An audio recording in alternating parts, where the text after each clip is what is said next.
अब मैं बोलूंगी तो लोग कहेंगे कि बोलती है। बचपन की बात और थी भाभी जी। अब तो हालात वो नहीं रहे जो 20 साल पहले थे। तब हम जरूरतमंद थे और आपके एहसानों तले दबे हुए थे। मगर अब मेरा बेटा विक्रम इस शहर के सबसे बड़े कॉलेज में प्रोफेसर बन गया है। उसकी इज्जत, उसका आत्मसम्मान है। और वो जो हर वक्त आपकी बेटी श्रुति के पीछे भागता फिरता था, वो सिर्फ बचपना था। उसे अब भूल जाना ही सबके लिए बेहतर है। अब मेरा बेटा पढ़ा लिखा और काबिल इंसान बन चुका है, जबकि आपकी बेटी का हाल तो सबके ही सामने है, जो इंटर की परीक्षा में 2 बार फेल होकर अब घर की 4 दीवारी में बैठी वक्त बर्बाद कर रही है। हम अपने खानदान की नाक नहीं कटवाना चाहते हैं कि कल को लोग कहें कि एक प्रोफेसर की पत्नी अनपढ़ और जाहिल है। किरण जी के इन जहरीले और नुकीले शब्दों ने श्रुति के वजूद में जैसे हजारों छुरियां चुबो दी। वो जो किचन के दरवाजे के पीछे खड़ी अपनी मंगनी पक्की होने की खुशी में मुस्कुरा रही थी, उसके गालों पर अचानक आंसुओं की बरसात उतर आई। उसके हाथ में पकड़ी चाय की ट्रे कांपने लगी। तभी श्रुति के पिता शेखर जी ने एक गहरी सांस ली और बहुत धीमी आवाज में बोले, बहन जी, रिश्ते पैसे या डिग्री से नहीं, दिल से निभाए जाते हैं। श्रुति भले पढ़ाई में कमजोर रही हो, मगर उसका दिल बहुत साफ है और बचपन से ही उसका नाम विक्रम के साथ जुड़ा रहा है। आज अगर इस तरह की बातें करोगी तो फिर मेरा भरोसा टूट जाएगा। मगर किरण जी का लहजा और सख्त हो गया। कुर्सी से उठते हुए बोली, भाई साहब, इज्जत दिल से नहीं हैसियत से मिलती है। मेरी बात पत्थर की लकीर समझ लीजिए कि विक्रम अपनी जिंदगी किसी ऐसी लड़की से शादी करके बर्बाद नहीं करेगा जो खुद कुछ नहीं कर सकी। उसे अब अपने बराबर की लड़की चाहिए, जो उसके साथ किसी महफिल में खड़ी होकर अंग्रेजी बोल सके, न कि श्रुति की तरह चूल्हे पर रोटियां बनाते हुए पूरी उम्र निकाल दे। ये सब सुनकर श्रुति के अंदर जैसे कुछ टूटकर बिखर गया। उसने आईने में खुद को देखा और सूजी हुई आंखों से खुद से सवाल किया, क्या वाकई मैं इतनी बेकार हूँ कि मेरी कोई कीमत ही नहीं? विक्रम और श्रुति के परिवार एक ही गांव में रहते थे। श्रुति का परिवार आर्थिक रूप से थोड़ा कमजोर था और विक्रम एक संपन्न परिवार से बिलोंग करता था। दोनों शुरुआत में गांव के स्कूल में ही पढ़ते थे, जहां पर दोनों की एक दूसरे से दोस्ती हो गई थी। उसके बाद विक्रम शहर पढ़ने के लिए चला गया, लेकिन शहर जाने से पहले उसने अपनी माँ से कहा कि वो श्रुति को पसंद करता है और उसी से शादी करना चाहता है। बेटी की इच्छा के चलते किरण जी ने श्रुति और विक्रम का रिश्ता तय कर दिया और विक्रम शहर चला गया। लेकिन वहां जाकर वो शहर की दुनिया में मगन हो गया और श्रुति को लेकर उसके मन में हीन भावना आ गई। और इधर श्रुति ने पढ़ाई में ज्यादा मन नहीं लगाया, जिसकी वजह से वो फेल हो गई और आज श्रुति को बेइज्जती झेलनी पड़ी। किरण जी के जाने के बाद उसी रात उसने फैसला कर लिया कि वो इस अपमान का जवाब शब्दों से नहीं बल्कि अपनी कामयाबी से देगी। उसने अपनी पुरानी किताबें निकाली जो धूल से भरी पड़ी थीं और दिल में ठान लिया कि अब नींद उसकी आंखों में तभी आएगी जब वो विक्रम और उसकी घमंडी माँ को ये दिखा देगी कि एक हारी हुई लड़की जब जीतने की ठान लेती है तो इतिहास बदल देती है। विक्रम, जो कभी उसके लिए दुनिया का केंद्र था, अब उसे एक चुनौती लगने लगा। उसने शहर जाने का फैसला किया और पिता के सामने हाथ जोड़कर बोली, पापा, मुझे बस एक मौका दे दीजिए। मैं साबित करना चाहती हूँ कि मैं बोझ नहीं हूँ। मैं इस समाज के उन तानों को खत्म करना चाहती हूँ जो इंसान को सिर्फ डिग्रियों से तौलता है। शेखर जी ने उसे शहर में पढ़ने की इजाजत दे दी, क्योंकि वो जानते थे कि अब बेटी का हौसला टूटने वाला नहीं है। अगले ही दिन श्रुति ने अपनी पुरानी किताबों को एक थैले में बांधा और कमरे का दरवाजा अंदर से बंद कर लिया। उसके कानों में अब भी आंटी की आवाजें गूंज रही थीं, जो उसके पिता से कह रही थी कि भाई साहब, इस लड़की को शहर भेजकर आप अपना पैसा और वक्त दोनों बर्बाद करेंगे। जो यहाँ गांव के स्कूल में 2 शब्द नहीं सीख पाई, वो बड़े शहर के कॉलेजों में भला क्या कर लेगी? श्रुति ने इन कड़वी बातों को अपने दिल में एक अमानत की तरह संभाल लिया। उसकी आंखों में अब आंसू नहीं थे, बल्कि एक ठंडी आग जल रही थी। उसने पिता के पास जाकर बहुत धीरे से कहा, पापा, मुझे बस एक मौका दे दीजिए। मैं कभी आपका सिर झुकने नहीं दूंगी। शेखर जी ने बेटी के सिर पर हाथ रखा और भर्राई आवाज में बोले, श्रुति बेटा, शहर की जिंदगी बहुत कठिन होती है। वहाँ कोई अपना नहीं होता और तुम तो कभी अकेले घर से बाहर भी नहीं निकली। ये सब कैसे करोगी? श्रुति ने पिता का हाथ थामकर जवाब दिया, जहां अपनों के शब्द इतने पराये हो जाएं, वहां शहर की अनजान दुनिया ज्यादा सुकून देती है। मुझे बस आपका आशीर्वाद चाहिए। मैं वहां अपनी पहचान बदलकर जाऊंगी, ताकि कोई मुझे वो नाकाम श्रुति ना कहे जो फेल हुई थी। अगले दिन वो अपने बैग में कुछ कपड़े, थोड़े सपने और ढेर सारी हिम्मत भरकर बस में जा बैठी। शहर पहुंचकर उसने एक छोटे से हॉस्टल में कमरा ले लिया, जहां की वार्डन रीता जी एक सख्त स्वभाव की महिला थीं। उन्होंने उसे ऊपर से नीचे तक देखते हुए पूछा, ए लड़की, तुम्हारा नाम क्या है और यहाँ किस मकसद से आई हो? श्रुति ने नजरें झुकाई और एक नया नाम चुनते हुए कहा, मेरा नाम नीलम है और मैं यहाँ सिर्फ पढ़ने आई हूँ। वार्डन रीता जी ने तंज भरी मुस्कान के साथ कहा, यहाँ सब यही कहकर आती हैं बेटी, मगर शहर की रोशनियां सब कुछ भुला देती है। नीलम ने हल्की तड़प के साथ जवाब दिया, आंटी, जिनके पीछे अंधेरे बहुत गहरे हों, उन्हें रोशनी से डर नहीं लगता। मुझे बस एक कोना दे दीजिए जहां मैं अपनी किताबें रख सकूं। इसके बाद उसकी लगातार चलने वाली संघर्ष भरी जिंदगी की शुरुआत हुई। जब नीलम ने कॉलेज में दाखिला लिया तो वहां की लड़कियां उसके सादे कपड़ों और खामोश रहने की आदत का मजाक उड़ाने लगीं। एक दिन एक अमीर घर की लड़की ने उसकी किताब छीन ली और हंसते हुए बोली, ए लड़की, तुम हर वक्त इन किताबों में ही क्यों घुसी रहती हो? क्या तुम्हें दुनिया की किसी और चीज से कोई मतलब नहीं? नीलम ने शांति से अपनी किताब वापस लेते हुए कहा, दिलचस्पी उसे होती है जिसके पास खोने को बहुत कुछ हो। मेरे पास तो सिर्फ पाने का रास्ता है और वो यही किताबें हैं। उसने अपनी पहचान इस तरह छुपा ली कि किसी को भनक तक नहीं लगी कि वो वही लड़की है जिसकी नाकामी के किस्से उसके गांव की गलियों में मशहूर थे। वो रात को हॉस्टल के किचन में काम करती ताकि अपनी फीस भर सके और दिन भर कॉलेज की लाइब्रेरी के एक कोने में बैठकर किताबों से दोस्ती करती रहती। एक रात उसकी रूममेट कीर्ति ने उससे पूछा, नीलम, तुम कभी घर फोन क्यों नहीं करती? क्या तुम्हें अपनी माँ की याद नहीं आती? नीलम खिड़की से बाहर अंधेरे को देखते हुए बोली, याद तो बहुत आती है कीर्ति, मगर अभी मेरी यादों पर कुछ लोगों की तौहीन का पहरा है। जब तक मैं उन तानों का जवाब अपनी कामयाबी से नहीं दे देती, तब तक मेरे लिए घर जाना मुमकिन नहीं। कीर्ति ने हैरानी से पूछा, क्या कोई किसी से इतनी नफरत भी कर सकता है? नीलम हल्की मुस्कान के साथ बोली, नफरत कमजोर लोग करते हैं, मजबूत लोग तौहीन करते हैं, और वही तौहीन आज मेरी सबसे बड़ी ताकत बन चुकी है।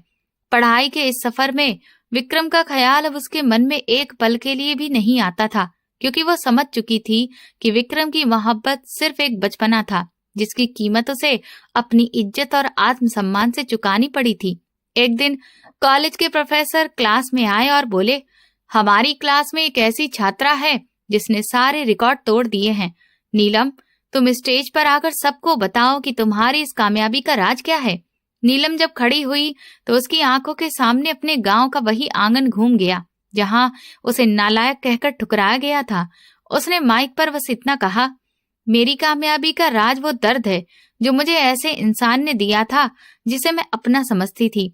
मैंने ये सीखा कि इंसान का हुलिया बदलना आसान है, लेकिन अपनी आत्मा को मजबूत बनाना सबसे मुश्किल काम है।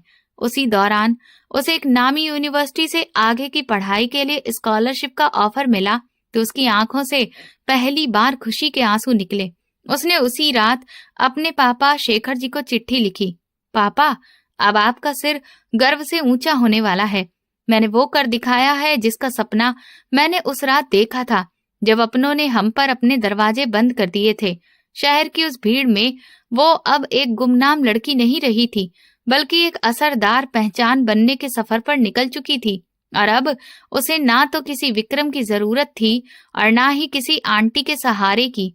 उसके लहजे में अब आत्मसम्मान की मजबूती थी और बातों में वो ठहराव आ गया था जो सिर्फ उन्हीं लोगों में होता है जो मुश्किलों की आग से होकर गुजरते हैं। उसने अपनी मेहनत के दम पर सिविल सर्विस की परीक्षा की तैयारी शुरू की और दिन रात एक कर दिए। जब लोग चैन की नींद सोते थे वो जाग कर पढ़ती थी। जब लोग घूमने निकलते थे वो फाइलों और किताबों के ढेर में डूबी रहती थी। उसका हर गुजरता दिन उसे उस मंजिल के और करीब ले जा रहा था जहां उसे किसी से बदला नहीं लेना था, बल्कि अपनी ऊंचाई से जवाब देना था। अब वो श्रुति नहीं रही थी जिसे कोई भी बात कहकर रुला देता था। अब वो नीलम बन चुकी थी, जिसकी आवाज में फैसला करने की ताकत थी और जिसके कदमों के नीचे कामयाबी की जमीन खुद ब खुद बिछती जा रही थी। उसका ये खामोश सफर अब एक ऐसी कहानी बन चुका था जो आने वाली पीढ़ियों के लिए मिसाल बनने वाली थी। वो अक्सर अकेले में खुद से कहती थी, देखो विक्रम, जिस घमंड में तुम प्रोफेसर बनकर घूमते थे, आज मैंने उसी घमंड की नींव हिला दी है। अब जब आमना सामना होगा तो तुम सिर्फ एक आम अध्यापक रहोगे और मैं कानून की वो ताकत बन चुकी होंगी जो हर गलत बात का जवाब देना जानती हो। उसकी ये खामोशी अब एक तूफान का रूप ले चुकी थी जो बहुत जल्द उसके गांव की हवा बदलने वाली थी। उसकी जीत का सूरज उगने ही वाला था। उसने अपनी सारी पुरानी यादों को जैसे एक संदूक में बंद कर दिया था, ताकि अब उसकी जिंदगी में सिर्फ भविष्य की रोशनी रहे और बीते कल की कोई परछाई उसे परेशान न कर सके। उसी दौरान शहर के एक बेहद महंगे मैरिज हॉल में रोशनी और रौनक बिखरी हुई थी, जहां गांव के एक अमीर परिवार की एक बड़ी शादी हो रही थी और वहीं विक्रम अपने कॉलेज के प्रोफेसर दोस्तों के बीच घिरा हुआ बड़े घमंड से बातें कर रहा था। उसने महंगा 3 पीस सूट पहन रखा था और उसका अंदाज ऐसा था जैसे वही दुनिया का सबसे बड़ा इंसान हो। उसी वक्त नीलम अपने पिता शेखर जी के साथ उस शादी में पहुंची। उसका पहनावा सादा था और चेहरे पर वही पुरानी सादगी थी, लेकिन अब उसकी आंखों में कमजोरी नहीं थी। विक्रम की नजरों में उसे पहचानने की कोई कोशिश तक नहीं थी, क्योंकि शादी उसके लिए सिर्फ फंक्शन था। वहीं खड़े खड़े विक्रम अपने दोस्तों से कह रहा था कि इंसान की पहचान उसकी संगत से होती है। मैंने तो पहले ही तय कर लिया था कि आगे बढ़ना है तो उन लोगों को पीछे छोड़ना होगा जो रास्ते में रुकावट बनते हैं, चाहे वे रिश्तेदार ही क्यों ना हो। उसका इशारा साफ तौर पर नीलम की तरफ था, जो पास ही खड़ी थी।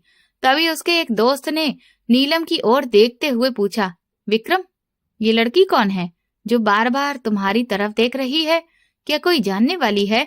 विक्रम ने नीलम पर एक ठंडी नजर डाली और बेरुखी से बोला, छोड़ो यार, कोई गांव की लड़की होगी। हमारे गांव में ऐसे बहुत से लोग हैं जिन्हें हम सिर्फ जरूरत के वक्त ही पहचानते हैं। ये सुनकर नीलम के दिल में जैसे किसी ने गहरी चोट कर दी। फिर भी उसने खुद को संभाला और हिम्मत करके विक्रम के पास गई, ताकि कम से कम उसे हेलो तो कह सके, और बहुत धीमी आवाज में बोली, विक्रम, कैसे हो और तुम्हारी नौकरी कैसी चल रही है? विक्रम ने उसकी बात का कोई जवाब देने की बजाय अपने हाथ में पकड़ा खाली गिलास उसकी तरफ बढ़ा दिया और बेहद अपमानजनक लहजे में बोला, ए लड़की, ये गिलास पकड़ो और जाकर देखो, अगर कोई वेटर मिल जाए तो उससे कहना कि मेरे दोस्तों के लिए ताजा जूस ले आए। श्रुति का हाथ गिलास पकड़ते हुए कांप गया। उसकी आंखें भर आईं और उसने रुंधी आवाज में कहा, विक्रम, मैं श्रुति हूँ। क्या तुम मेरा नाम भी भूल गए? विक्रम ने जोर से ठहाका लगाया और अपने दोस्तों की तरफ देखते हुए बोला, सुना तुम लोगों ने? ये अब भी वही पुरानी यादें लेकर घूम रही हैं। अरे मैडम, अब मैं शहर का जाना माना प्रोफेसर हूँ। मेरे पास इतना फालतू वक्त नहीं कि मैं तुम्हारे जैसी अनपढ़ और नाकाम लोगों के नाम याद रखूं। तुम लोगों से तो इंटर की किताबें पूरी नहीं होती और मैं यहाँ पीएचडी के पेपर लिख रहा हूँ। हमारे बीच अब इतनी दूरी आ चुकी है जिसे तुम कभी पार नहीं कर पाओगी। उसके दोस्त उसकी बातों पर हंसने लगे और एक दोस्त ने मजाक में कहा, प्रोफेसर साहब, लगता है आपका अतीत आपका पीछा नहीं छोड़ रहा। विक्रम ने तिरछी नजर से श्रुति को देखा और बोला, मेरा अतीत तो बहुत पहले खत्म हो चुका है। ये तो बस एक बोझ है जिसे मजबूरी में कभी कभी देखना पड़ता है। तुम यहाँ से जाओ और अपने पिता के पास बैठकर खाना खाओ। यहाँ पढ़े लिखे लोगों की महफिल है। तुम्हारा यहाँ खड़ा होना भी मुझे अजीब लग रहा है। श्रुति ने वो गिलास धीरे से मेज पर रखा और बिना कुछ कहे पलट गई।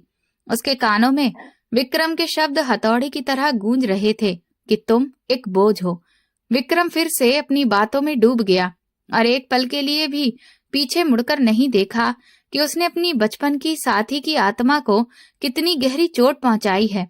वो दोस्तों से कह रहा था कि मैंने अपनी माँ से साफ कह दिया है कि मेरे लिए ऐसी लड़की ढूंढें जो कम से कम गोल्ड मेडलिस्ट हो, क्योंकि एक प्रोफेसर की पत्नी को भी प्रोफेसर जैसी ही दिखना चाहिए। दूर खड़ी श्रुति ये सब सुन रही थी। उसने अपने आंसू पोंछे और दिल में ठान लिया कि आज के बाद विक्रम का नाम उसके लिए सिर्फ एक सबक होगा। उसे साफ महसूस हो गया था कि विक्रम का घमंड उसे अंधा कर चुका है और वो अब किसी रिश्ते की कदर नहीं समझता। उसी वक्त विक्रम की माँ किरण जी भी वहां आ गईं और श्रुति को तिरस्कार भरी नजरों से देखते हुए बोली, देख लिया श्रुति, मेरा बेटा आज किस मुकाम पर है। अब वो तुम्हारे जैसी लड़कियों को गिलास पकड़ाने के लायक भी नहीं समझता। इसीलिए बेहतर है अपनी औकात में रहो और हमारे घर के सपने देखना छोड़ दो। श्रुति ने किरण जी की बात का कोई जवाब नहीं दिया और चुपचाप हॉल से बाहर निकल आई। अब उसे पूरा यकीन हो गया था कि विक्रम की जिंदगी से निकल जाना ही उसकी सबसे बड़ी जीत है। उसी रात नीलम यानी कि श्रुति ने अपनी डायरी में लिखा, विक्रम शुक्रिया, तुमने मुझे बोझ कहकर मेरी जिंदगी का सबसे बड़ा रास्ता दिखा दिया। अब मैं तुम्हें अपनी कामयाबी का वो नजारा दिखाऊंगी कि जब तुम मेरी तरफ देखोगे तो तुम्हारा घमंड खुद टूट जाएगा। उस रात दीवारों से टकराते अपमान के शब्दों ने श्रुति को और मजबूत बना दिया था। वो कमजोर लड़की नहीं रही थी जिसे किसी सहारे की जरूरत हो। अब वो खुद अपना सहारा बनने के लिए पूरी तरह तैयार थी, जिसे विक्रम ने बोझ समझकर अपनी जिंदगी से निकाल दिया था। उसे ये अंदाजा भी नहीं था कि वही बोझ एक दिन उसके पूरे करियर के लिए सबसे बड़ी चुनौती बनकर सामने आएगा। विक्रम का दिखावटी ज्ञान और उसका बनावटी रुतबा उस रात अपने चरम पर था, मगर उसे जरा भी अंदाजा नहीं था कि कर्मों का पहिया घूम चुका है और बहुत जल्द उसे एक एक बात का हिसाब देना होगा। हर उस ताने का, हर उस अपमान का जो उसने श्रुति की पढ़ाई और उसकी गरीबी पर कसा था। शहर की उस ठंडी रात में श्रुति ने अपने पिता शेखर जी का हाथ थामकर बहुत दृढ़ आवाज में कहा, पापा, अब मैं यहाँ से तब तक वापस नहीं लौटूंगी जब तक खुद को साबित ना कर दूं। शेखर जी ने बेटी की आंखों में वो निश्चय देख लिया था जो बड़े से बड़ा पहाड़ भी चीर दे। उधर विक्रम अपने घमंड की दुनिया में खोया रहा, जबकि इधर श्रुति ने अपने आंसुओं को स्याही बनाकर अपनी किस्मत की नई कहानी लिखनी शुरू कर दी थी। एक ऐसी कहानी जिसमें विक्रम जैसे किरदारों के हिस्से में सिर्फ पछतावा आने वाला था। विक्रम के दोस्त उसकी सफलता के कसीदे पढ़ रहे थे और वो कुर्सी पर फैलकर इस तरह बैठा था जैसे उसने पूरी दुनिया जीत ली हो। लेकिन उसे क्या पता था कि असली जीत उस लड़की की होने वाली है जिसे उसने एक गिलास पकड़ाने लायक भी नहीं समझा था। वक्त का हर गुजरता पल अब विक्रम के पतन और श्रुति की सफलता की तरफ बढ़ रहा था। हॉस्टल के उस छोटे और घुटन भरे कमरे में नीलम ने अपनी जिंदगी के नए अध्याय की शुरुआत कर दी थी, जहां रात के 2 बजे भी वो टेबल लैंप की हल्की रोशनी में फाइलें फैलाए बैठी रहती थी। उसकी रूममेट कीर्ति ने कई बार करवट बदलकर उसे देखा और आखिर नींद से उठकर बैठ गई। जमाई लेते हुए कीर्ति बोली, नीलम, तुम खुद को बीमार कर लोगी। आखिर ये कौन सा इम्तिहान है जिसके लिए तुमने अपनी नींद और सुकून सब बर्बाद कर दिए हैं? क्या जिंदगी में थोड़ी राहत भी जरूरी नहीं होती? नीलम ने थकी हुई आंखें मसलते हुए गहरी सांस ली और बोली, कीर्ति, राहत उनका हक होती है जिनके पास खोने के लिए कुछ होता है। मैं तो अपनी पहचान की तलाश में निकली हूँ। मुझे अपनी नींद बेचकर वो सपने खरीदने हैं जो लोगों ने मुझसे छीन लिए थे। कीर्ति ने उसकी मेज पर रखी किताबों के ढेर को देखकर हैरानी से पूछा, लेकिन तुमने घर वालों को ये क्यों नहीं बताया कि तुम्हें इस साल की सबसे बड़ी मेरिट स्कॉलरशिप मिल चुकी है? तुम्हारे पापा तो खुशी से झूम उठेंगे। फिर तुम खुद को इतनी छुपी हुई जिंदगी में क्यों रखे हुए हो? रिश्तेदारों को अपनी पढ़ाई और कामयाबी क्यों नहीं बताती? कुछ पल की गहरी खामोशी के बाद नीलम बोली, अभी वक्त नहीं आया कीर्ति। अगर मैंने अभी सब बता दिया तो मेरी आंटी किरण जी फिर कोई नया तमाशा खड़ा कर देंगी। उन्हें लगता है कि मैं यहाँ कोई मामूली काम कर रही हूँ या बस वक्त बर्बाद कर रही हूँ। उन्हें ऐसा ही सोचने दो, क्योंकि जब खामोशी से बड़ी कामयाबी दस्तक देती है तो उसका शोर पूरी दुनिया सुनती है। उसी वक्त उसके फोन पर उसके पिता शेखर जी की कॉल आ गई। नीलम ने अपनी आवाज संभाली और फोन कान से लगाया। उधर पिता शेखर जी की आवाज में गहरी चिंता थी।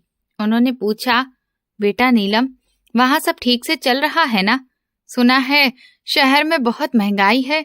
अगर पैसों की दिक्कत हो तो बता देना, मैं अपनी जमीन का थोड़ा सा हिस्सा बेच दूंगा, मगर तू अपनी पढ़ाई अधूरी मत छोड़ना। ये सुनते ही नीलम की आंखें भर आईं, लेकिन उसने खुद को संभालते हुए मजबूत आवाज में कहा, नहीं पापा, मुझे पैसों की कोई जरूरत नहीं है।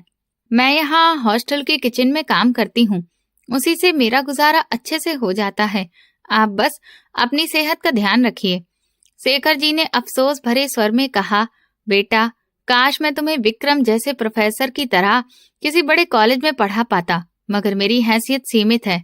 नीलम हल्की मुस्कान के साथ बोली, पापा, प्रोफेसर होना सिर्फ एक पद होता है, असली ऊंचाई इंसान अपने चरित्र से पाता है। आप चिंता मत कीजिए, मैं आपको वो मुकाम दिखाऊंगी जो किसी प्रोफेसर के सपनों में भी नहीं होता। फोन रखते ही नीलम फिर से अपनी फाइलों में डूब गई। उसने अपने पिता को ये नहीं बताया था कि वो किस चीज की तैयारी कर रही है। उसने अपनी सिविल सर्विस की तैयारी को बिल्कुल एक गुप्त मिशन की तरह जारी रखा। उसका जीवन अब किसी जासूस जैसा हो गया था। वो कॉलेज जाती तो कैंटीन में बैठने की बजाय सीधे लाइब्रेरी के सबसे कोने वाले हिस्से में चली जाती, जहां पुरानी और धूल भरी किताबें रखी होती थीं। एक दिन कॉलेज के प्रिंसिपल ने उसे अपने दफ्तर में बुलाया और कहा, नीलम, हमें गर्व है कि तुमने राष्ट्रीय स्तर की प्रतियोगिता में पहला स्थान हासिल किया है और अब तुम्हें सरकार की तरफ से विशेष स्कॉलरशिप दी जा रही है। क्या तुम चाहती हो कि तुम्हारे परिवार को इस कार्यक्रम में बुलाया जाए? नीलम ने बेहद आदर से सिर झुकाकर कहा, सर, माफ कीजिए, लेकिन मैं चाहती हूँ कि मेरी ये सफलता अभी गुप्त ही रहे। मैं नहीं चाहती कि मेरे गांव में किसी को पता चले कि मैं यहाँ क्या कर रही हूँ। प्रिंसिपल ने हैरानी से पूछा, ऐसा क्यों बेटा? सफलता तो बांटने से और बढ़ती है। नीलम ने शांत लेकिन दृढ़ स्वर में जवाब दिया, सर, कुछ जख्म ऐसे होते हैं जिनका इलाज सिर्फ पूरी जीत से होता है, और मेरी जीत अभी अधूरी है। जिस दिन मैं उस कुर्सी पर बैठूंगी जहां से इंसाफ का फैसला होता है, उस दिन मैं खुद दुनिया को बताऊंगी कि वही नालायक समझी जाने वाली लड़की ने ये सब कर दिखाया। इस पूरे संघर्ष में कीर्ति ही उसकी एकमात्र सच्ची दोस्त थी। कीर्ति अक्सर उससे कहती थी, नीलम, जब तुम किसी से बात करती हो तो तुम्हारे शब्दों में एक अजीब सी धार होती है, जैसे कि तुम किसी से बदला ले रही हो। तब नीलम हल्के से मुस्कुराकर जवाब देती, नहीं कीर्ति, ये बदला नहीं था, बल्कि उन तानों का जवाब था जो उसे विरासत में मिले थे। उसने दिन रात एक कर दिए। वो मुश्किल से 2-2 घंटे सोती और बाकी वक्त किताबों और हालात से जुड़े विषयों को पढ़ने में लगा देती। उसकी आंखों के नीचे काले घेरे पड़ गए थे, लेकिन उसके हौसले में जरा भी कमी नहीं आई। वो कई रातों में खिड़की के पास खड़ी होकर विक्रम के वही शब्द दोहराती, तुम एक बोझ हो, और फिर दांत भींचकर दोबारा पढ़ाई में जुट जाती। उसने अपनी स्कॉलरशिप की रकम बहुत संभाल कर खर्च की और उसी से महंगी किताबें और जरूरी नोट्स खरीदे ताकि तैयारी में कोई कमी ना रह जाए। इस दौर में उसे कई बार पैसों की तंगी झेलनी पड़ी, लेकिन उसने कभी हार नहीं मानी। एक बार उसकी आंटी किरण जी का फोन आया और तंज भरे लहजे में पूछा, सुना है तुम शहर में नौकरी कर रही हो, आखिर कितना कमा लेती हो? नीलम ने खुद पर काबू रखते हुए सधे स्वर में कहा, अभी तो बस सीख रही हूँ आंटी, जिस दिन कमाऊंगी आपको खुद पता चल जाएगा। किरण जी हंस पड़ी और बोली, हाँ हाँ, हमें पता है तुम क्या कमा रही होगी। हमारी बात मानो और वापस आ जाओ। विक्रम की सगाई एक बहुत पढ़ी लिखी लड़की से हो रही है, तुम कम से कम काम काज में हाथ बटा देना। श्रुति ने दिल पर पत्थर रखकर कहा, आप चिंता न करें, मैं शादी के दिन जरूर आऊंगी और आपको अपनी कमाई का हिस्सा भी दूंगी। फोन रखते ही उसने खुद से कहा कि अब उसकी ये खामोश मेहनत अपने अंजाम के करीब पहुंच चुकी है। उसने अपनी तैयारी पूरी कर ली थी, परीक्षा हो चुकी थी और अब बस परीक्षा के नतीजों का इंतजार था। उसे पता था कि उसकी चुप्पी एक ऐसे तूफान की आहट है जो विक्रम के घमंड और किरण जी की तौहीन को हमेशा के लिए शांत कर देगा। उसकी रातों की मेहनत ने उसे इतनी ताकत दे दी थी कि अब उसे किसी सहारे की जरूरत नहीं थी। वो अकेले ही एक फौज बन चुकी थी जो अपने साथ हुई हर बेइज्जती का जवाब देने के लिए तैयार थी। श्रुति की ये कहानी इस बात की गवाही थी कि जब कोई लड़की अपनी तौहीन को अपनी ताकत बना लेती है तो उसे गिराने वाला कोई नहीं होता। उसने अपनी सारी उपलब्धियों को एक फाइल में सहेज कर रखा था और उस फाइल का नाम उसने रखा था मेरा जवाब। ये जवाब अब बहुत जल्द सबके सामने आने वाला था और उसकी खामोश मेहनत अपनी मंजिल के बिल्कुल करीब पहुंच चुकी थी। आखिरकार उसकी मेहनत रंग ले आई। 6 महीने बाद शहर के सरकारी कॉलेज का विशाल हॉल आज फूलों और रंग बिरंगी झंडियों से सजा हुआ था। जहां सालाना पुरस्कार वितरण समारोह पूरे शबाब पर था। विक्रम, जो इस कॉलेज का सबसे चर्चित प्रोफेसर माना जाता था, स्टेज के बीचों बीच खड़ा अपने जूनियर अध्यापकों और छात्रों पर रौब झाड़ रहा था। उसके चेहरे पर वही पुराना घमंड था जो वक्त के साथ और गहरा हो गया था। उसने कलाई पर बंधी घड़ी देखते हुए गुस्से में एक स्टाफ मेंबर से कहा, अरे भाई, अभी तक सोफों की व्यवस्था ठीक नहीं हुई। तुम्हें पता भी है आज हमारी खास मेहमान कौन है? इस जिले की नई एसपी मैडम आ रही हैं, जिनका नाम उनके सख्त अनुशासन के लिए मशहूर है। अगर उन्हें जरा सी भी अव्यवस्था दिख गई तो पूरे कॉलेज की बदनामी तय है। विक्रम के पास खड़े एक दूसरे प्रोफेसर ने मुस्कुराते हुए कहा, अरे विक्रम जी, आप बेकार ही चिंता कर रहे हैं। आपकी मौजूदगी में कोई गड़बड़ कैसे हो सकती है? आखिर आप ही तो हैं इस कार्यक्रम के इंचार्ज और आपकी व्यवस्था पूरे शहर में मिसाल मानी जाती है। विक्रम ने अपनी टाई ठीक की और गर्व से बोला, वो तो है, मैं किसी भी काम में लापरवाही बर्दाश्त नहीं करता। वैसे सुना है एसपी मैडम बहुत कम उम्र की हैं, पहले ही प्रयास में सिविल सर्विस का एग्जाम टॉप किया है। काश हमारे कॉलेज में भी ऐसे होनहार लोग होते। यहाँ तो लोग 12वीं पास करने में ही उम्र गुजार देते हैं। उसका इशारा आज भी तंज के रूप में श्रुति की तरफ था, जिसे उसने बरसों पहले अपनी जिंदगी से बाहर निकाल दिया था। हॉल के पीछे बैठे कुछ छात्र आपस में धीमी आवाज में बातें कर रहे थे कि आज प्रोफेसर विक्रम कुछ ज्यादा ही उत्साहित लग रहे हैं। शायद किसी बड़ी उपलब्धि का इंतजार है या फिर वो चीफ गेस्ट को प्रभावित करना चाहते हैं। तभी अचानक हॉल के मुख्य दरवाजे की तरफ हलचल हुई और बाहर से पुलिस की गाड़ियों की आवाज पास आने लगी। विक्रम ने गहरी सांस ली और कोट के बटन बंद करते हुए स्वागत टीम से कहा, सब लोग लाइन में खड़े हो जाओ और जैसे ही मैडम अंदर आए फूल बरसाना शुरू कर देना। किसी के चेहरे पर तनाव नहीं दिखना चाहिए। तभी कॉलेज का चपरासी हांफता हुआ आया और बोला, सर, गाड़ियां गेट पर पहुंच गई हैं। प्रोटोकॉल ऑफिसर कह रहे हैं कि मैडम अभी हॉल में प्रवेश करेंगी। विक्रम ने एक बार फिर पूरे हॉल पर नजर डाली। उसे लगा जैसे माहौल में एक अजीब सी बेचैनी है और दिल की धड़कन अपने आप तेज हो गई है। उसने सोचा शायद इतने बड़े अफसर के स्वागत का दबाव है। उसने ऊंची आवाज में कहा, सभी छात्र शांत रहें और अपनी अपनी सीटों पर सीधे बैठ जाएं। हमारी खास मेहमान आ रही हैं।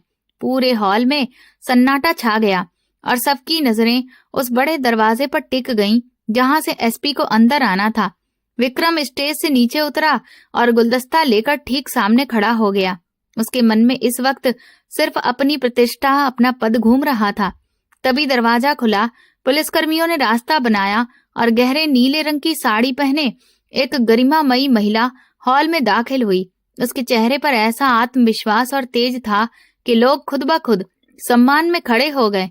विक्रम ने मुस्कुराते हुए सिर झुकाया और गुलदस्ता आगे बढ़ाया, लेकिन जैसे ही उसकी नजर सामने खड़ी महिला के चेहरे पर पड़ी, उसके हाथ ठंडे पड़ गए और जुबान जैसे तालू से चिपक गई। सामने श्रुति खड़ी थी, वही श्रुति जिसे उसने कभी बोझ और नाकाबिल कहकर ठुकरा दिया था। श्रुति की आंखों में अब डर नहीं, बल्कि एक ऐसी चमक थी जो विक्रम के सारे घमंड को तोड़ रही थी। श्रुति ने बहुत शांति से उसके कांपते हाथों से गुलदस्ता लिया और हल्की मगर सदी हुई मुस्कान के साथ कहा, धन्यवाद प्रोफेसर साहब। सुना है आप इस कार्यक्रम के आयोजक हैं। उम्मीद है यहाँ का अनुशासन भी वैसा ही होगा जैसा आप हमेशा बोलते आए हैं। विक्रम के गले में जैसे कुछ अटक गया और वो चाहकर भी एक शब्द नहीं बोल पाया। उसे लगा पूरा हॉल घूम रहा है। तभी पास खड़े प्रोफेसर ने हैरानी से उसके कंधे पर हाथ रखते हुए कहा, विक्रम जी, क्या हो गया आपको? आप अचानक ऐसे चुप क्यों हो गए? चलिए मैडम को स्टेज तक लेकर चलते हैं। विक्रम लड़खड़ाते कदमों के साथ श्रुति को रास्ता देता हुआ खुद पीछे चलने लगा और श्रुति पूरे सम्मान और आत्मविश्वास के साथ स्टेज की ओर बढ़ गई। उसके पीछे चलते हुए विक्रम को अपनी पूरी जिंदगी किसी फिल्म की तरह नजर आने लगी। वो ताने, वो अपमान भरे शब्द और वो जुमले जो उसने कभी श्रुति पर कसे थे, आज वही सब उसके अपने चेहरे पर जोरदार तमाचों की तरह पड़ रहे थे। हॉल में मौजूद हर व्यक्ति श्रुति के व्यक्तित्व से प्रभावित था और विक्रम को ऐसा लग रहा था जैसे उसे सबके सामने खड़ा करके सजा दी जा रही हो। उसके मन में बार बार यही सवाल उठ रहा था कि आखिर ये कैसे मुमकिन है कि जिसे वो कभी 12वीं पास भी ना कर पाने वाली लड़की समझता था, वो आज इतनी बड़ी अधिकारी बन चुकी है और उसे इसकी भनक तक नहीं लगी। श्रुति ने स्टेज पर पहुंचकर माइक संभाला और जैसे ही उसने बोलना शुरू किया, उसकी आवाज में एक अजीब सा आत्मविश्वास और दृढ़ता थी। उसने कहा, यहाँ मौजूद सभी आदरणीय शिक्षक और प्रिय विद्यार्थियों को मेरा नमस्कार। आज मैं यहाँ सिर्फ एक अधिकारी के रूप में नहीं बल्कि एक उदाहरण बनकर आई हूँ कि जब किसी लड़की को नाकाबिल कहकर ठुकरा दिया जाता है, तब भी अगर उसका इरादा मजबूत हो तो किस्मत को बदलने में ज्यादा वक्त नहीं लगता। स्टेज के एक कोने में खड़ा विक्रम पसीने से तर हो रहा था। उसे अपनी जिंदगी की सबसे बड़ी हार साफ नजर आ रही थी। अब उसे समझ आ रहा था कि हॉल में फैली हुई बेचैनी असल में उसके पतन की आहट थी और श्रुति की जीत का ऐलान, जिसने आज उसके पूरे घमंड को मिट्टी में मिला दिया था। विक्रम को एहसास हुआ कि आज वो इस समारोह का सितारा नहीं बल्कि एक टूटा हुआ तारा है, जिसकी रोशनी श्रुति की कामयाबी के सामने पूरी तरह फीकी पड़ चुकी है। श्रुति अब स्टेज की बीच वाली कुर्सी पर बैठ चुकी थी और पूरे हॉल पर एक शांत लेकिन मजबूत नजर डाल रही थी, जबकि विक्रम की हालत उस अपराधी जैसी थी जिसे सजा सुनाए जाने से पहले कटघरे में खड़ा कर दिया गया हो। वो बार बार अपने माथे से पसीना पोंछ रहा था और उसके दिल में तूफान मचा हुआ था कि आखिर ये सब कैसे और कब हो गया। किसी तरह हिम्मत जुटाकर जब विक्रम श्रुति के पास से गुजरा तो उसने बहुत धीमी आवाज में कहा, श्रुति, ये तुम ही हो ना? क्या मैं सच में तुम्हें देख रहा हूँ या कोई सपना देख रहा हूँ? श्रुति ने अपनी फाइल से नजरें हटाकर विक्रम की तरफ ऐसे देखा जैसे वो उसे पहचानती ही ना हो और बेहद पेशेवर लहजे में बोली, माफ कीजिए मिस्टर विक्रम, ये एक सरकारी कार्यक्रम है और इस तरह से निजी बातें करना अनुशासन के खिलाफ है। विक्रम को ऐसा लगा जैसे किसी ने उसके चेहरे पर ठंडा पानी डाल दिया हो। वो तड़प कर बोला, श्रुति, मैं विक्रम हूँ, तुम्हारा अपना, तुम्हारा मंगेतर। क्या तुम सब कुछ भूल गई? श्रुति ने गहरी सांस ली और शांत लेकिन सख्त आवाज में कहा, मेरी यादों में सिर्फ वही लोग सुरक्षित हैं जो रिश्तों की इज्जत करना जानते हैं और जिनका चरित्र ऊंचा होता है। बाकी सब मेरे लिए किसी बंद फाइल के बेजान कागजों जैसे हैं। विक्रम के पैरों तले से जैसे जमीन खिसक गई। उसे वो वक्त याद आने लगा जब वो श्रुति को तुच्छ समझकर पुकारता था और आज वही लड़की उसे उसके नाम और औकात का एहसास करा रही थी। इसी दौरान हॉल में मौजूद एक प्रोफेसर ने आगे बढ़कर श्रुति से पूछा, मैडम, क्या आप विक्रम को पहले से जानती हैं? इनका चेहरा देखकर ही ऐसा लग रहा है कि बहुत हैरान है। श्रुति ने मुस्कुराते हुए जवाब दिया, प्रोफेसर साहब, हैरानी तो आमतौर पर वही महसूस करते हैं जिनकी सोच छोटी होती है। मैं बस ये देख रही हूँ कि इस कॉलेज का स्तर क्या है, जहाँ शिक्षक अपने मेहमानों का स्वागत करने की बजाय उनकी जिंदगी के किस्सों में दिलचस्पी रखते हैं। विक्रम को ऐसा महसूस हुआ जैसे उसे पूरे हॉल में कोड़े मार रहे हो। वो वहां से हटकर पीछे की ओर चला गया, जहाँ उसकी माँ यानी किरण जी अभी तक सदमे की हालत में बैठी थी। उन्होंने विक्रम का हाथ पकड़कर लचीली आवाज में कहा, विक्रम बेटा, ये वही लड़की है ना जिसे हमने घर से निकाल दिया था? इतनी बड़ी अधिकारी कैसे बन गई? कहीं ये कोई धोखा तो नहीं? विक्रम ने अपनी माँ का हाथ झटकते हुए गुस्से से कहा, अम्मा, अब इन बातों का कोई फायदा नहीं है। आपकी इस जुबान ने मेरा तो सब कुछ ही बर्बाद कर दिया है। आज जो कुर्सी पर बैठी है, वहां तक पहुंचने के लिए उसने कितना सफर किया है ये मैं नहीं जानता, मगर उसकी आंखों की सर्दी बता रही है कि उसने हम सबको अपने दिल से निकाल फेंका है और हिचकिचाई भी नहीं है। उन्होंने कहा, मैं अभी जाकर उससे मिलूंगी और उसे कहूंगी कि ये सब बस एक मजाक था। विक्रम ने तल्ख लहजे में जोड़ा, अम्मा, वो मजाक नहीं था, वो सब तो बेइज्जती थी और अब वही बेइज्जती हमें हमारी आंखों के सामने लौट कर दिख रही है। श्रुति ने स्टेज से ऐलान किया कि वो चाहती हैं कि विक्रम स्टेज पर आएं और आज के टॉपर्स को पुरस्कार दें। विक्रम बोझिल कदमों के साथ स्टेज पर आया तो श्रुति ने शॉल उसकी तरफ बढ़ाई और कान में बहुत धीरे से कहा, विक्रम साहब, ये पुरस्कार उन बच्चों के लिए है जो मेहनत करते हैं। काश आपने अपनी डिग्री के साथ थोड़ी इंसानियत भी पढ़ी होती तो आज आपको यूं नजरें चुराकर इनाम बांटने की नौबत नहीं आती। विक्रम पुरस्कार थामते हुए लड़खड़ाया। उसे लगा कि श्रुति उसे सबके सामने बेनकाब कर रही है। उसने एक बार फिर कोशिश की कि श्रुति को भावुक कर सके। बोला, श्रुति, मैं जानता हूँ कि मुझसे गलती हुई। मेरी माँ ने जो कहा वो गलत था। मैं तुम्हें ढूंढता रहा। श्रुति ने जोरदार आवाज में जवाब दिया, जो सिर्फ विक्रम को सुनाई दी। झूठ बोलने के लिए भी अकल चाहिए होती है। आप मुझे नहीं बल्कि अपने अहंकार को ढूंढ रहे हैं, जो आज मेरे जूते तले दब चुका है। विक्रम वहां से भाग जाना चाहता था, मगर वो प्रोटोकॉल की जंजीरों में बंधा हुआ था। श्रुति ने पूरे फंक्शन में विक्रम को एक मामूली कर्मचारी की तरह ट्रीट किया। कभी उसे फाइल लाने को कहती, कभी स्टेज की लाइट चेक करने का आदेश देती। विक्रम के दोस्त, जो पहले उसके रुतबे के कसीदे पढ़ते थे, अब आपस में हंसते हुए कह रहे थे, देख यार, प्रोफेसर साहब की तो आज हवा ही निकल गई। ये मैडम तो इन्हें 1 मिनट का चैन ही नहीं दे रही। विक्रम को अपनी जिंदगी का ये सबसे लंबा और अपमानजनक दिन लग रहा था। उसे बार बार वो मंजर याद आ रहा था जब उसने कभी श्रुति को शादी हॉल में पानी का गिलास पकड़ाया था, और आज वही श्रुति उसे फाइलों के ढेर में उलझाकर अपनी ताकत का एहसास दिला रही थी। फंक्शन के अंत में श्रुति ने भाषण दिया और कहा, जिंदगी में कभी किसी को उसकी कमजोरी का ताना मत देना, क्योंकि वक्त के पास एक ऐसा तराजू है जो पल भर में राजा को रंक और रंक को राजा बना देता है। फिर उसने विक्रम की तरफ देखकर खास तौर पर कहा, कुछ लोग प्रोफेसर बनकर भी अनपढ़ रह जाते हैं और कुछ लोग नालायक कहलाकर भी पूरी दुनिया पर राज कर लेते हैं। विक्रम का सिर शर्म से झुक गया और वो एक शब्द भी नहीं बोल सका। श्रुति अपनी गाड़ी की तरफ बढ़ गई और विक्रम बस खड़ा उसे दूर जाते हुए देखता रहा।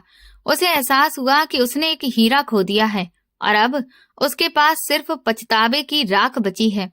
किरण जी श्रुति की गाड़ी के पीछे दौड़ी और बोली, बेटा एक बात तो सुनती जाओ। मगर श्रुति ने शीशा चढ़ा लिया और ड्राइवर से कहा, चलो चलो यहाँ से, मेरा काम खत्म हुआ। उस रात विक्रम घर लौटा तो उसका सारा घमंड टूट चुका था और उसे समझ आ गया कि जब इंसान का मन छोटा हो तो बड़ी से बड़ी डिग्री भी इज्जत नहीं दिला सकती। श्रुति की शक्ति ने विक्रम के अंदर के प्रोफेसर को मार दिया था और अब वहां सिर्फ एक पछताया हुआ इंसान बचा था, जो अपनी ही नजरों में गिर चुका था। अगले दिन सूरज पूरी तरह निकला भी नहीं था कि किरण जी ने अपने सबसे अच्छे रेशमी कपड़े निकाले और विक्रम को जबरदस्ती तैयार करके श्रुति के सरकारी गेस्ट हाउस के पास ले आईं। उनके हाथ में मिठाई का बड़ा डिब्बा था और चेहरे पर ऐसी बनावटी मुस्कान थी जैसे कि वो बरसों से श्रुति की कामयाबी चाह रही हो। गेस्ट हाउस के गार्ड ने रोका तो किरण जी भड़क कर बोली, अरे हटो सामने से, तुम्हें पता नहीं है मैं तुम्हारी मैडम की आंटी हूँ और ये मेरा बेटा विक्रम है, जो शहर का मशहूर प्रोफेसर है। हम अपनी श्रुति से मिलने आए हैं। गार्ड ने जब अंदर खबर दी तो श्रुति ने उन्हें ड्राइंग रूम में बैठाने का आदेश दिया। कुछ मिनट के बाद जब श्रुति वहां आई तो उसके कदमों में ऐसा आत्मविश्वास था कि किरण जी खुद ब खुद खड़ी हो गईं और आगे बढ़कर उसे छूने की कोशिश करने लगी। श्रुति ने बड़े सलीके से एक कदम पीछे हटकर सोफे पर बैठते हुए कहा, बैठिए किरण जी, बताइए मिठाई किस खुशी में लाई हैं? क्या कहीं शादी की तारीख तय हो गई है? किरण जी तुरंत मिठाई का डिब्बा मेज पर रखते हुए बनावटी मिठास से बोली, अरे नहीं श्रुति, मैं तो कल रात से खुशी के मारे सो ही नहीं सकी कि मेरी श्रुति इतनी बड़ी अफसर बन गई है। मैं तो विक्रम से यही कह रही थी कि देख, तेरी श्रुति ने पूरे खानदान का नाम रोशन कर दिया। बचपन में हम सब नासमझ थे जो तेरी कदर नहीं कर सके। कोने में सिर झुकाए बैठे विक्रम ने हिम्मत करके श्रुति की तरफ देखा और बोला, श्रुति, अम्मा ठीक कह रही है, हमसे गलती हुई थी। हमें तुम्हारी काबिलियत का अंदाजा नहीं था। मैं आज भी उस रिश्ते पर कायम हूँ जो हमारे बड़ों ने बचपन में तय किया था। मैं तुम्हें वो सारी खुशियां दूंगा जो पहले नहीं दे सका। श्रुति ने गहरी सांस ली और मेज पर रखी फाइल बंद करते हुए कहा, विक्रम साहब, शायद आपको गलतफहमी है। बचपन में मैं सचमुच नादान थी और समझती थी कि रिश्ते प्यार से निभाए जाते हैं, मगर आपकी माँ ने मुझे सिखाया कि रिश्ते डिग्री और ओहदे के तराजू पर तोले जाते हैं। किरण जी तुरंत बोली, अरे नहीं श्रुति, मैंने तो तुम्हें आगे पढ़ाने के लिए डांटा था। देखो, मेरी शक्ति की वजह से ही तो तुम आज यहाँ पहुंची हो। अब पुरानी बातें छोड़ो और शादी की तारीख तय करो। विक्रम प्रोफेसर है और तुम बड़ी अफसर हो। तुम दोनों की जोड़ी पूरे शहर में मिसाल बनेगी। श्रुति के होठों पर एक तीखी मुस्कान आई और उसने किरण जी की आंखों में देखते हुए कहा, किरण जी, मुझे आपके वो शब्द आज भी याद हैं। मेरा बेटा प्रोफेसर बन जाएगा और तुम्हारी नालायक बेटी तो इंटर में 2 बार फेल हो चुकी है। हम ये रिश्ता करके अपनी नाक नहीं कटवाएंगे, याद है ना आपको? किरण जी का चेहरा सफेद पड़ गया और वो हकलाने लगी। वो तो गुस्से में कह दिया था। श्रुति ने हाथ के इशारे से उन्हें चुप कराया और सख्त लहजे में बोली, किरण जी, आप मुझसे रिश्ता नहीं जोड़ना चाहती हैं, आप मेरे ओहदे से रिश्ता जोड़ना चाहती हैं। जब मैं कुछ नहीं थी तब आपने अपने बेटे की सगाई किसी और लड़की से करवा दी जो प्रोफेसर थी, और आज आप मुझे श्रुति नहीं एसपी के तौर पर देख रही हैं। तो आप चाहती हैं कि आपके बेटे की शादी एसपी से हो जाए, लेकिन मैं अधिकारी होकर आपके बेटे से शादी क्यों करूंगी, जो ना एक अच्छा इंसान है और ना ही मेरे ओहदे के बराबर, और अब मेरे दिल में उसके लिए कोई मोहब्बत भी नहीं है। फिर मैं ये रिश्ता क्यों जोड़ूं? मैं तो किसी ऐसे इंसान से शादी करूंगी जिसे मोहब्बत की कदर पता हो, जिसके अंदर इंसानियत हो, जो दूसरों की इज्जत करना जानता हो। मुझे अपना स्तर गिराने का शौक नहीं है और ना ही ऐसा रिश्ता करके अपने पद की इज्जत दांव पर लगाने की जरूरत है। लोग क्या कहेंगे कि एक ए ग्रेड की अफसर ने एक छोटी सोच वाले इंसान से शादी कर ली? विक्रम तड़प कर बोला, श्रुति, क्या तुम हमारी मोहब्बत का मजाक उड़ा रही हो? क्या तुम सब कुछ भूल जाओगी? श्रुति कुर्सी से उठते हुए बोली, प्यार तो आपने उसी दिन खत्म कर दिया था जिस दिन आपने मुझे शादी हॉल में पानी का गिलास पकड़ाया था। अब यहाँ सिर्फ तिरस्कार बाकी है, और सच्चाई ये है कि अब आप मेरे लायक नहीं हैं। किरण जी रोते हुए बोली, श्रुति, ऐसा मत करो। श्रुति ने दरवाजे की तरफ इशारा करते हुए कहा, आंटी जी, अब आप जाइए, मुझे बहुत जरूरी काम निपटाने हैं। और हाँ, ये मिठाई भी ले जाइए, क्योंकि मुझे आपके हाथ का स्वाद कड़वा लगता है। विक्रम और उसकी माँ जब गेस्ट हाउस से बाहर निकले तो उनके चेहरों पर लालच और बेइज्जती साफ झलक रही थी। श्रुति ने खिड़की से उन्हें जाते देखा और एक लंबी सांस ली। उसे लगा जैसे आज उसके सीने से वो बोझ उतर गया हो जो बरसों से उसे चैन से जीने नहीं देता था। उसे आज समझ आ गया था कि जब इंसान खुद को पहचान लेता है तो दुनिया के सारे ओहदे उसके सामने छोटे पड़ जाते हैं, और लालची रिश्तों की कीमत एक कौड़ी से ज्यादा नहीं होती। अगले दिन श्रुति अपने दफ्तर की बड़ी मेज पर फैली फाइलों को बहुत ध्यान से देख रही थी, जिनमें कॉलेज के फंड और परीक्षा के पेपर बेचने से जुड़े गंभीर खुलासे दर्ज थे। उसने सामने खड़े इंस्पेक्टर से पूछा, क्या तुम इस बात को पक्के तौर पर मानते हो कि प्रोफेसर विक्रम इन सारी गड़बड़ियों में मुख्य आरोपी है? इंस्पेक्टर ने सिर झुकाकर कहा, जी मैडम, सारे ठोस सबूत उसी की तरफ इशारा करते हैं। ये लोग पैसे लेकर पेपर लीक करवाते हैं और कॉलेज की लाइब्रेरी के नाम पर आने वाले लाखों रुपए भी अपने निजी खाते में डलवाते हैं। श्रुति के होठों पर हल्की मुस्कान आई और उसने आदेश दिया, कल सुबह विक्रम को पूछताछ के लिए मेरे ऑफिस में लाया जाए। अगले दिन जब विक्रम बिना हथकड़ी लेकिन 2 सिपाहियों के साथ श्रुति के सामने पेश हुआ तो उसका चेहरा पीला पड़ चुका था। श्रुति कुर्सी पर पीछे टिकते हुए शांत आवाज में बोली, बताइए प्रोफेसर साहब, रिश्तों की सौदेबाजी के बाद अब आपने शिक्षा जैसे पेशे को भी नहीं छोड़ा। विक्रम घबराकर बोला, श्रुति, ये सब झूठ है, मेरे खिलाफ साजिश है। मैं ईमानदार शिक्षक हूँ, तुम पुराने बदले में मेरी इज्जत खराब कर रही हो। श्रुति ने एक मोटी फाइल उसके सामने पटकते हुए सख्त लहजे में कहा, बदला लेने के लिए मुझे इतनी मेहनत की जरूरत नहीं थी। विक्रम जी, ये रसीदें आपके हस्ताक्षर वाली हैं और ये बैंक स्टेटमेंट साफ बता रही है कि एक प्रोफेसर की तनख्वाह से इतनी दौलत कैसे आ सकती है कि आप शहर के सबसे महंगे इलाके में बंगला खरीद लें, वो भी बिना लोन के। विक्रम की जुबान लड़खड़ा गई और वो कुर्सी पर ढेर हो गया। रोते हुए बोला, श्रुति, मुझे माफ कर दो, मेरी माँ जीते जी मर जाएगी अगर उसे पता चला कि मैं जेल जा रहा हूँ। श्रुति मेज पर झुककर उसकी आंखों में देखते हुए बोली, जब आप गरीब छात्रों का भविष्य बेच रहे थे तब आपको अपनी माँ की इज्जत का ख्याल क्यों नहीं आया?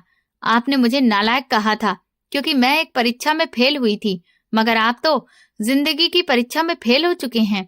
आपकी सारी होशियारी रेत की दीवार साबित हुई। विक्रम हाथ जोड़कर बोला, मैं सब कुछ वापस कर दूंगा, बस आप ये केस आगे मत बढ़ाइए, मैं आपके पैर पड़ता हूँ। श्रुति ने नफरत से मुंह फेरते हुए कहा, कानून के पैर नहीं होते प्रोफेसर साहब, उसके हाथ होते हैं, जो अब आपके गिरे बांध तक पहुंच चुके हैं। जिस घमंड पर आपने मुझे बोझ समझा था, आज वही घमंड आपकी करतूतों के नीचे दबकर टूट रहा है। उसी पल विक्रम को अपनी औकात का सही अंदाजा हुआ जब श्रुति ने फोन उठाकर आदेश दिया कि इस आरोपी को हवालात भेज दिया जाए। विक्रम की चीखें और गिड़गिड़ाहट श्रुति के दफ्तर की दीवारों से टकराकर लौट रही थी, मगर श्रुति का दिल पत्थर का बन चुका था, क्योंकि वो जानती थी कि ऐसे लोग समाज के लिए जहर होते हैं। उसने साबित कर दिया कि सच्ची कामयाबी सिर्फ पद में नहीं, ईमानदारी में होती है, और ये अंजाम उन सबके लिए सबक था जो दूसरों को नीचा दिखाकर खुद को बहुत बड़ा समझते हैं। श्रुति खिड़की से बाहर देखते हुए सोच रही थी कि आज उसके पिता की इज्जत सच में लौट आई है, क्योंकि सच ने झूठ को बेनकाब कर दिया था और डिग्रियों के पीछे छुपा चेहरा दुनिया के सामने आ चुका था। रात की चादर पूरे शहर पर फैल चुकी थी। सरकारी गेस्ट हाउस के बगीचे में पीली लाइट के नीचे विक्रम एक परछाई की तरह श्रुति का इंतजार कर रहा था। जब श्रुति अपनी सरकारी व्यस्तताओं से लौटकर गाड़ी से उतरी तो उसकी नजर उस टूटे हुए इंसान पर पड़ी। विक्रम कांपती आवाज में बोला, श्रुति, क्या 1 मिनट रुक सकती हो? श्रुति ने अपने सुरक्षा कर्मियों को पीछे रहने का इशारा किया और सख्त लहजे में कहा, प्रोफेसर साहब, इस वक्त आपका यहाँ होना कानून के खिलाफ है।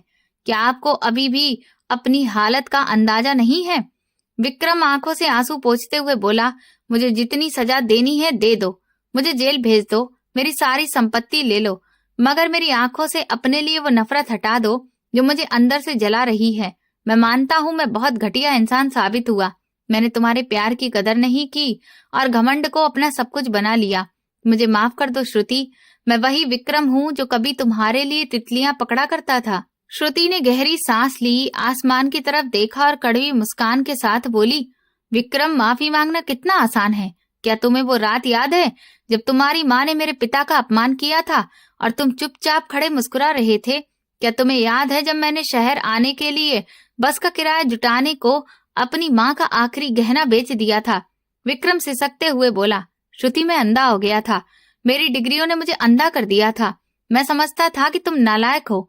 श्रुति ने उसकी बात काटते हुए शांत स्वर में कहा, नालायक मैं नहीं थी, नालायक तुम्हारी सोच थी जिसने एक रिश्ते को सिर्फ डिग्रियों के तराजू पर तोला। तुम आज मेरी आंखों में आंसू देखकर समझते हो कि मैं कमजोर पड़ जाऊंगी? श्रुति ने सख्त आवाज में कहा, जिंदगी सिर्फ जुदाई के आंसुओं से नहीं चलती, बल्कि उस खून पसीने की मेहनत से बनती है जो मैंने इन 5 सालों में की है। जब तुम एयर कंडीशनर कमरों में बैठकर मेरे फेल होने के किस्से सुनाते थे, तब मैं शहर की सड़कों पर ठोकरें खा रही थी। मैंने भूख सही है, मैंने लोगों की कड़वी बातें सुनी हैं और अपनी आत्मा को मारकर ये मुकाम हासिल किया है। विक्रम तड़प कर बोला, मैं तुम्हारे हर जख्म का मुआवजा दूंगा, बस एक बार कह दो कि तुम मुझे माफ कर देती हो। श्रुति पीछे हटते हुए बोली, विक्रम, मैं सिर्फ इंसाफ करूंगी। तुमने जो जुर्म किया है उसकी सजा तुम्हें भुगतनी होगी, और कुछ जख्म ऐसे होते हैं जो भर भी जाएं तो उनकी निशानी इंसान को जिंदगी भर याद दिलाती रहती है कि किसके साथ चलना है और किसे पीछे छोड़ना है। विक्रम रोते हुए बोला, क्या तुम्हें मुझ पर जरा भी तरस नहीं आता? श्रुति ने कहा, तरस कमजोरों पर खाया जाता है, और तुम इतने कमजोर हो चुके हो कि तुम पर तरस खाना भी वक्त की बर्बादी है। मुझे याद है जब तुमने मुझे पानी का गिलास पकड़ाया था और तुमने मुझे अपमान से देखा था। आज वही गिलास टूट चुका है और उसके टुकड़े तुम्हारी किस्मत में चुभ रहे हैं। विक्रम ने सिर झुका लिया और बोला, तुम बदल गई हो श्रुति, तुम वो नहीं रही। श्रुति ने आखिरी बार उसकी तरफ देखकर कहा, हाँ, मैं बदल गई हूँ, क्योंकि मुझे बदलने वाला कोई और नहीं, तुम खुद थे। तुम्हारी ठोकरों ने मुझे वो रास्ता दिखाया जिस पर चलकर मैं आज इस मुकाम पर हूँ जहाँ से तुम मुझे बहुत छोटे नजर आते हो। अब यहाँ से चले जाओ और कल अदालत में पेश होने की तैयारी करो, क्योंकि मेरी कलम अब किसी की तरफदारी नहीं, सिर्फ सच लिखेगी। विक्रम अंधेरे में खोता चला गया और श्रुति वहीं खड़ी अपनी उस कामयाबी की सच्चाई को महसूस करती रही जो उसे बहुत बड़ी कीमत चुकाकर ही मिली थी। उस रात चांदनी में श्रुति का चेहरा चट्टान की तरह मजबूत दिख रहा था, जबकि विक्रम का झुका हुआ सिर उसे एक जिंदा लाश बना चुका था। अगले दिन अदालत की कार्रवाई शुरू होने से कुछ मिनट पहले श्रुति ने विक्रम को अपने निजी केबिन में बुलाया। कमरे की खामोशी उसके दिल की धड़कनों से भी भारी थी। विक्रम कुर्सी के किनारे बैठा अपने कांपते हाथ छुपाने की कोशिश कर रहा था। तभी श्रुति ने मेज पर रखी उसकी गिरफ्तारी की फाइल उठाकर गंभीरता से कहा, विक्रम, क्या तुम्हें लगता है कि मैंने ये सब सिर्फ इसलिए किया क्योंकि तुमने मेरा दिल तोड़ा था? कांपती आवाज में उसने जवाब दिया, श्रुति, मैं जानता हूँ मैंने बहुत गलत किया। तुम जो भी करोगी वो तुम्हारा हक है। श्रुति ने ठंडी सांस लेकर फाइल बंद की और कहा, अगर ये सिर्फ मेरा निजी बदला होता तो मैं उसी दिन तुम्हें सड़क पर बेइज्जत कर देती जिस दिन मैं इस शहर में आई थी। लेकिन मेरा मकसद उससे कहीं बड़ा था। मैंने ये सब उन सैकड़ों लड़कियों के लिए किया है जिन्हें तुम जैसे लोग सिर्फ एक डिग्री ना होने की वजह से नालायक कह देते हो और उनके सपनों का गला घोट देते हो। जब तुम किसी को अनपढ़ कहते हो तो तुम सिर्फ उसे नहीं बल्कि उसकी पूरी आने वाली पीढ़ी को निराशा में धकेल देते हो। मैंने खुद को इसलिए बदला ताकि मैं उन लड़कियों की आवाज बन सकूं जिन्हें समाज कमजोर समझता है। विक्रम ने शर्म से सिर झुका लिया और बोला, मुझे जो सजा देनी है दे दो, मगर इस नफरत से मुझे मत मारो। श्रुति ने फाइल उसकी तरफ बढ़ाते हुए कहा, विक्रम, इन कागजात में तुम्हारे खिलाफ इतने सबूत हैं कि तुम्हारी पूरी जिंदगी सलाखों के पीछे गुजर सकती है, मगर आज मैं तुम्हें गिरफ्तार नहीं कर रही हूँ। विक्रम ने हैरानी से आंखें उठाकर पूछा, क्या तुम मुझे माफ कर रही हो? श्रुति ने कड़वी मुस्कान के साथ जवाब दिया, नहीं विक्रम, मैं तुम्हें गिरफ्तार नहीं कर रही बल्कि तुम्हें ऐसी जेल में डाल रही हूँ जहाँ से कोई रिहा नहीं हो सकता, और वो जेल है तुम्हारा अपना जमीर। मैं तुम्हें तुम्हारे जमीर के हवाले करती हूँ। जब भी तुम आईने में अपना चेहरा देखोगे तुम्हें वो सारे बच्चे याद आएंगे जिनके हक पर तुमने डाका डाला था, और वो श्रुति याद आएगी जिसे तुमने पैरों तले रौंद दिया था। तुम्हारी सबसे बड़ी सजा ये होगी कि तुम आजाद होकर भी एक अपराधी की तरह जियोगे, और ये बोझ तुम्हें कभी चैन से नहीं जीने देगा। विक्रम की आंखों से आंसू बहने लगे। वो भारी आवाज में बोला, श्रुति, तुमने मुझे माफ न करके मुझे जीते जी मार दिया है। काश तुम मुझे जेल भेज देती तो शायद मेरा बोझ हल्का हो जाता। श्रुति ने मुंह फेर लिया और कहा, अब यहाँ से चले जाओ, हमारा साथ यहीं खत्म होता है। इस बात के 2 दिन बाद पूरे शहर में खबर फैल गई कि प्रोफेसर विक्रम ने अपने पद से इस्तीफा दे दिया है और गुमनामी की जिंदगी जीने कहीं दूर चला गया है। इस्तीफा देते समय उसने बस इतना कहा, जो शिक्षा इंसानियत ना सिखाए वो शिक्षा नहीं बल्कि अज्ञान का बोझ है, और मैं अब इस बोझ को और नहीं ढो सकता। श्रुति अपनी सरकारी गाड़ी में नए मिशन की तरफ जा रही थी। रास्ते में उसे किरण जी खड़ी दिखी, जिन्होंने हाथ जोड़कर माफी मांगनी चाही, मगर श्रुति ने शीशा नीचे नहीं किया और नजरें सड़क पर टिकाए रखी। उसे महसूस हुआ कि बदला पूरा हो चुका है, मगर दिल में खुशी नहीं बल्कि एक सुकून था जो बता रहा था कि रिश्ते बराबरी से नहीं सोच से निभते हैं। उसने ड्राइवर से कहा, गाड़ी तेज चलाओ, मुझे अभी बहुत सी नालायक कही जाने वाली लड़कियों के सपनों को सच करना है। नीलम अब अपनी मंजिल की ओर बढ़ रही थी और पीछे छूट चुका अतीत वक्त की धूल बन चुका था। श्रुति की गाड़ी हाईवे पर दौड़ती हुई आगे बढ़ रही थी। उसने एक बार पीछे मुड़कर अपने अतीत की तरफ देखा और मुस्कुराकर खुद से कहा, बचपन की बातें अलग थीं। अब मैं वो श्रुति हूँ जिसने अपनी हारी हुई बाजी को मेहनत से जीत में बदल दिया है, और मेरी कहानी हर उस इंसान के लिए मिसाल बनेगी जो दूसरों को छोटा समझकर खुद को बड़ा बनाने की कोशिश करता है। अगले दिन श्रुति अपने गांव पहुंची, जहां सभी ने उसका स्वागत किया। श्रुति के माँ बाप का कद गर्व से और ऊंचा हो गया था। श्रुति अपने माँ बाप को लेकर शहर आ गई थी और अब वे भी उसी के साथ रहने लगे थे। श्रुति ने तय कर लिया था कि अब वो किसी ऐसे इंसान को ही अपना जीवन साथी बनाएगी जो अच्छा इंसान हो और अमीर गरीब पढ़े लिखे या कम पढ़े लिखे हर इंसान की इज्जत करना जानता हो, जो उसकी मोहब्बत और मेहनत की कदर करे। कहानी का ये अंत सबके लिए सीख था, क्योंकि श्रुति ने किसी से बदला नहीं लिया बल्कि खुद को उस मुकाम पर खड़ा किया जहां उसे किसी की मंजूरी की जरूरत नहीं थी। उसने साबित कर दिया कि जब एक औरत ठान ले तो अपनी कमजोरियों को अपनी सबसे बड़ी ताकत बना लेती है, और समाज के ताने उसके कदमों की धूल से ज्यादा कुछ नहीं होते। 1 साल बाद श्रुति कुछ यूपीएससी के स्टूडेंट्स को मोटिवेट करने के लिए एक कोचिंग इंस्टीट्यूट में पहुंची, जहां उसकी मुलाकात राहुल नाम के एक स्टूडेंट से हुई। राहुल काफी गरीब था और कई सालों से यूपीएससी की तैयारी कर रहा था। इस साल उसका आखिरी अटेम्प्ट था। उसने श्रुति से रिक्वेस्ट की, मैंने सुना है कि आपने बहुत कम सुविधाओं में मेहनत करके एक ही बार में यूपीएससी क्लियर कर लिया था। क्या आप मुझे कुछ गाइडेंस दे सकती हैं? मुझे इसकी बहुत जरूरत है। श्रुति को राहुल के अंदर वो लगन दिखाई दी जो एक वफादार अधिकारी बनने के लिए जरूरी होती है। उसने उसे अपने ऑफिस में आने को कहा। राहुल अगले ही दिन श्रुति से मिलने गया। श्रुति ने उससे कहा कि वो उसकी मदद करेगी और रोज जब तक एग्जाम नहीं हो जाता 1 घंटे का समय उसे देगी। अब राहुल रोज श्रुति के बंगले पर पहुंचने लगा। श्रुति उसकी एग्जाम की तैयारी में मदद करती थी। राहुल एक बहुत ही मेहनती और ईमानदार इंसान था।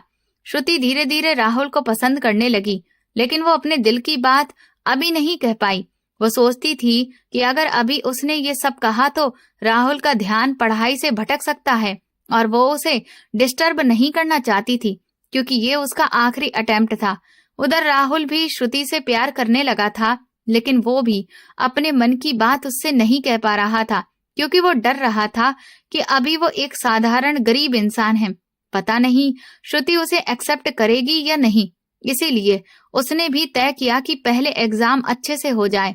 अगर उसने यूपीएससी क्लियर कर लिया तो वो श्रुति से अपने दिल की बात कह देगा, नहीं तो वो चुपचाप श्रुति की जिंदगी से चला जाएगा। और फिर वो दिन भी आ गया जब राहुल का एग्जाम हो गया और वो श्रुति को बताने आया कि उसका एग्जाम कैसा हुआ था। श्रुति जो राहुल का बेसब्री से इंतजार कर रही थी, राहुल को देखते ही उत्साहित हो गई और उससे पूछा कि आखिर तुम्हारा पेपर कैसा गया। राहुल ने कहा पेपर तो अच्छा गया, लेकिन देखो किस्मत साथ देती है या नहीं, क्योंकि पिछले कई अटेम्प्ट्स मेरे कभी 1 नंबर से तो कभी 2 नंबर से बेकार चले गए। राहुल थोड़ा निराश हो गया। ये देखकर श्रुति ने राहुल का हाथ अपने हाथ में ले लिया, जिससे राहुल चौंक गया। श्रुति बोली, तुम्हें निराश होने की जरूरत नहीं है, तुमने पूरी मेहनत की है। अगर तुम्हारी किस्मत में लिखा होगा तो ये अटेम्प्ट तुम पास कर लोगे, और अगर ऐसा नहीं भी हो पाया तो भी निराश मत होना, क्योंकि तुमने अपनी तरफ से पूरा प्रयास किया है और जीवन सिर्फ एक ही रास्ते पर आकर नहीं रुकता। अगर एक रास्ता बंद होता है तो दूसरे सारे रास्ते खोलने पड़ते हैं और जिंदगी में आगे बढ़ना पड़ता है। श्रुति की बातों ने राहुल को बहुत हिम्मत दी। इसके बाद श्रुति ने तय किया कि वो आज अपने मन की बात राहुल से कहेगी और उसने राहुल से कहा कि राहुल, मैं तुमसे आज कुछ कहना चाहती हूँ। जरूरी नहीं है कि तुम उसका जवाब अभी ही दो, जो तुम्हारा दिल कहे वही जवाब देना। राहुल खामोशी से श्रुति की आंखों में देखता रहा और मन ही मन सोचने लगा कि अगर वो पास नहीं हुआ तो कहीं श्रुति को ना देना पड़े। लेकिन श्रुति के मुंह से निकले शब्द सीधे राहुल के दिल तक पहुंच गए। श्रुति ने कहा कि राहुल, मैं तुम्हें पसंद करती हूँ, क्या तुम मेरे जीवन साथी बनना चाहोगे? ये सुनकर राहुल को यकीन नहीं हुआ कि एक एसपी एक स्ट्रगलर से अपने प्यार का इजहार कर रही है। राहुल ने कहा, श्रुति, पसंद तो मैं भी तुम्हें करता हूँ, लेकिन कभी अपने मन की बात नहीं कह पाया, क्योंकि अभी मैं तुम्हारे लायक नहीं हूँ। ये सुनते ही श्रुति ने राहुल के मुंह पर हाथ रख दिया और बोली, कोई भी इंसान किसी के लायक सिर्फ किसी पद या ओहदे पर पहुंचने से नहीं होता। एक अच्छा जीवन साथी बनने के लिए अच्छा इंसान होना जरूरी है, और तुम एक अच्छे इंसान हो, ये मुझे पता है।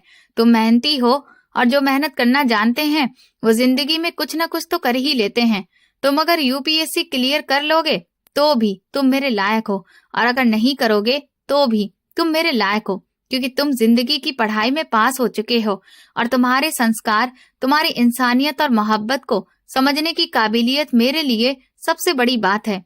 राहुल ने श्रुति को गले से लगा लिया और कहा, तुम्हारे इस हौसले ने मेरे लड़खड़ाते कदमों को मजबूती दे दी है, और अब मैं जिंदगी की लड़ाई में कभी हार नहीं मानूंगा। तुम सच कहती हो कि जो मेहनत करना जानते हैं वो हार नहीं मानते, और किसी अच्छे इंसान की इंसानियत को पहचानने के लिए सामने वाले इंसान का भी अच्छा दिल होना जरूरी है, और तुम बहुत साफ दिल की इंसान हो। तभी तो इतने बड़े पद पर होने के बावजूद तुमने एक साधारण से संघर्षरत इंसान को सिर्फ उसकी इंसानियत और मेहनत के कारण अपने लायक समझा। तुमने पैसों से ज्यादा प्यार को महत्व दिया, जो आज की दुनिया में बहुत कम लोग करते हैं। मैं खुद को खुशनसीब मानता हूँ कि तुमने मुझे अपना जीवन साथी चुना। और 1 महीने के बाद यूपीएससी का रिजल्ट आया, जिसमें राहुल अच्छे अंकों के साथ पास हो गया। उसकी रैंक भी काफी अच्छी आई। अब सिर्फ इंटरव्यू बाकी था, लेकिन उससे पहले ही श्रुति ने राहुल के साथ धूमधाम से सगाई कर ली और इंटरव्यू की तैयारी में भी उसकी पूरी मदद की। अंततः राहुल का डीएम के पद पर चयन हो गया और देश को श्रुति और राहुल के रूप में 2 वफादार अधिकारी मिले और 2 सच्चे दिल एक रिश्ते में बंध गए। धूमधाम से श्रुति और राहुल की शादी हुई और दोनों की जिंदगी खुशियों से भर गई। दोस्तों, हर इंसान के लिए इंसानियत बहुत जरूरी है। जीवन के किसी भी दौर में इंसान को अपने अंदर की इंसानियत मरने नहीं देनी चाहिए। और पढ़ाई हर इंसान के लिए जरूरी है, क्योंकि ये आत्मसम्मान को मजबूत करती है और समाज में पहचान दिलाती है। इसलिए अपनी पढ़ाई को महत्व दें और अपने जीवन को बेहतर बनाएं। आपको ये कहानी कैसी लगी और आप किस शहर से ये कहानी सुन रहे हैं, हमें कमेंट सेक्शन में जरूर बताएं।